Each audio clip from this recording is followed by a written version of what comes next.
Baik, seterusnya kemahiran berfikir secara kritikal perlu didedahkan dalam proses pengajaran dan pembelajaran terutama di peringkat tadika. Pengasas Sekolah Malaysia Dr. Muhammad Tazli Azizan memberitahu bagi menjamin kualiti pendidikan di negara ini, pelbagai pembaharuan perlu dilakukan untuk meningkatkan kemahiran generasi akan datang.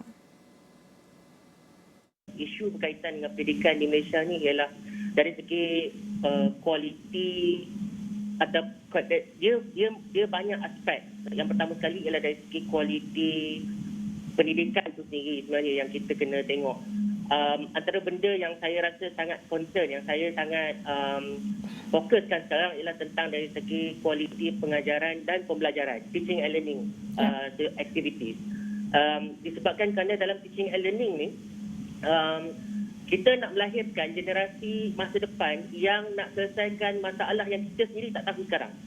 Jadi antara skill kemahiran yang kita perlukan, contohnya kemahiran berfikiran kritikal, kemahiran menyelesaikan masalah, kemahiran berkomunikasi dan berkolaborasi itu, aspek-aspek itu perlu ditekankan sejak daripada tadika lagi sebenarnya.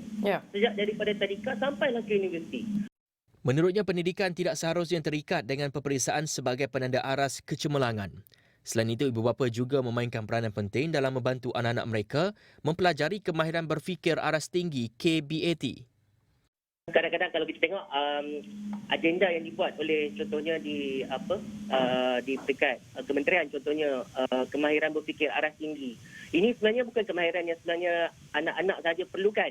Di kalangan ibu bapa pun perlukan kemahiran tersebut. Sebab kalau kita tak ada kemahiran berfikir aras tinggi ni, kebat ataupun hot kita panggil kan, dia memang menyebabkan kita jadi kita didepani dengan lambakan informasi dan maklumat dan sebagainya.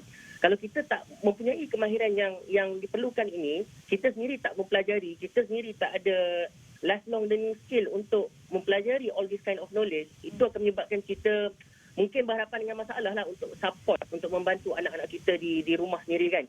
Sebenarnya teknik untuk menyampaikan melakukan kebat ni dekat rumah pun tak susah sebenarnya. Cumanya kita memang of course sebagai parent kita kena belajar. Kita tak boleh serahkan 100% kepada pihak sekolah lah. 100% kepada pihak sekolah kita tak boleh selesaikan.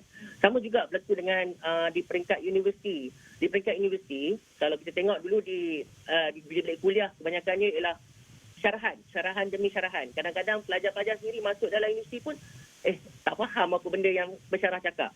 Tapi sebenarnya apa yang perlu dilakukan ialah kaedah facilitation tu sebenarnya.